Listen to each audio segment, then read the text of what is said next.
Assalamualaikum warahmatullahi wabarakatuh. Om Swastiastu, salam nama budaya, salam kebajikan, salam mahasiswa. Perkenalkan, nama saya Iqbal Syaiful Rifka Rosyad. Saya mahasiswa dari Universitas Bung Karno, semester 6, Prodi Ilmu Komunikasi, dan mengambil mata jurusan Public Relation. Pada kesempatan kali ini saya akan menyampaikan materi dengan tema komunikasi, atau dengan lebih mendalam lagi subtema psikologi komunikasi. Pertama-tama tentunya saya akan menjelaskan pengertian dari komunikasi itu tersendiri. Komunikasi adalah proses pemindahan pesan dari komunikator kepada komunikan. Namun dalam proses tersebut terdapat unsur, konsep, proses, dan tujuan yang mesti dipahami dalam berkomunikasi. Komunikasi adalah proses pemindahan pesan. Nah, sebaliknya, penjelasan tersendiri dalam psikologi itu adalah disiplin ilmu yang mengkaji perilaku manusia dan proses mental manusia, serta mempelajari pengaruh kondisi mental seseorang dan lingkungan eksternal individu. Secara etimologi, konsep psikologi itu berasal dari bahasa Yunani yang biasa disebut psyche, yang berarti jiwa, dan logia adalah ilmu. Selanjutnya, mata kuliah psikologi komunikasi tersendiri merupakan salah satu cabang dari dua ilmu pengetahuan penting, yaitu psikologi dan ilmu komunikasi.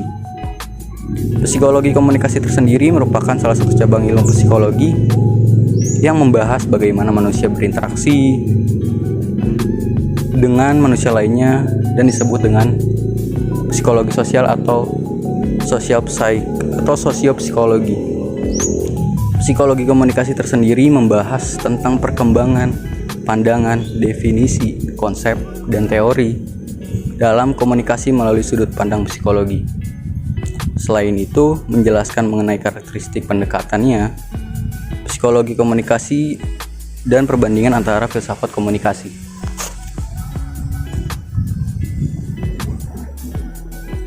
Sosiologi komunikasi dan juga psikologi komunikasi itu tersendiri.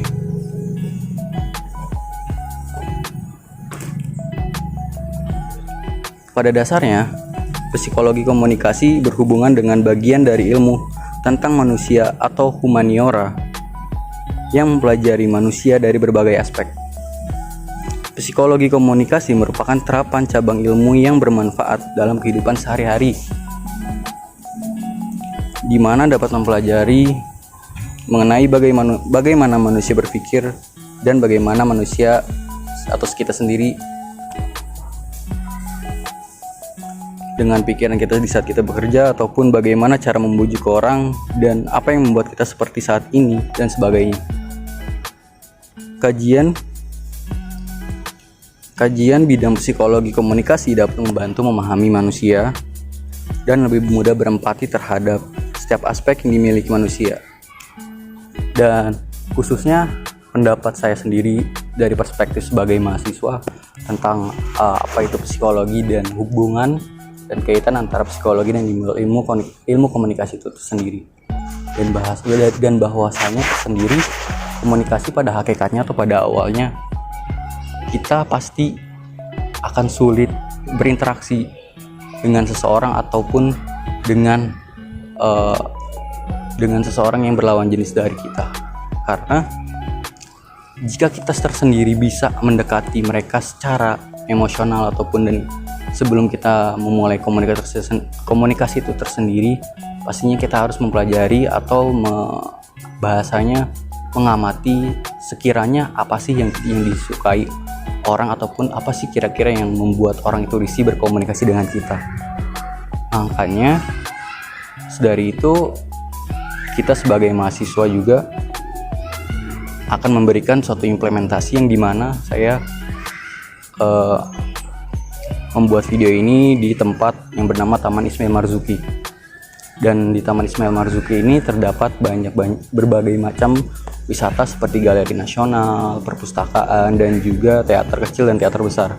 Nah, bentuk dari implementasi psikologi komunikasi di lingkungan Taman Ismail Marzuki ialah dengan cara ketika kita mendapatkan masalah, dan pastinya kita atau kita sendiri yang mempunyai masalah tersebut ingin rasanya sesekali merasa kayak kita tenang, ataupun kita memikirkan bagaimana caranya masalah ini tuh bisa cepat selesai, ataupun setidaknya ada sesuatu yang membuat hati kita tuh tenang. Nah, dengan cara dari tempat ini, khususnya Taman Ismail Marzuki, dan dari teater kecil atau teater besar ini, bisa membuat kita sedikit tenang untuk melihat apa saja yang ditampilkan dalam teater-teater seni ataupun teater kecil dan besar. Nah, di dalam teater kecil dan teater besar ini terdapat acara-acara seni dan budaya yang dipertunjukkan secara rutin di pusat kesenian ini, termasuk pementasan drama, tari wayang, musik, pembacaan puisi, pameran lukisan, dan pertunjukan film, dan lainnya juga berbagai jenis kesenian tradisional, kontemporer, baik yang merupakan tradisi asli Indonesia ataupun dari luar negeri. Jadi, seperti apa yang saya sampaikan sebelumnya tentang tema kali ini, yaitu psikologi komunikasi, ada kalanya kita sebagai mahasiswa atau kita sebagai manusia tersendiri itu penting untuk mempelajari apa itu psikologi komunikasi, karena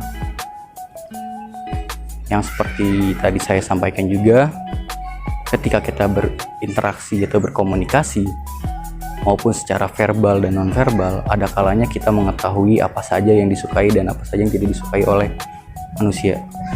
Mungkin kurang lebih dari saya sekian, kurang lebih minta maaf. Wabillahi taufiq wal hidayah. Wassalamualaikum warahmatullahi wabarakatuh.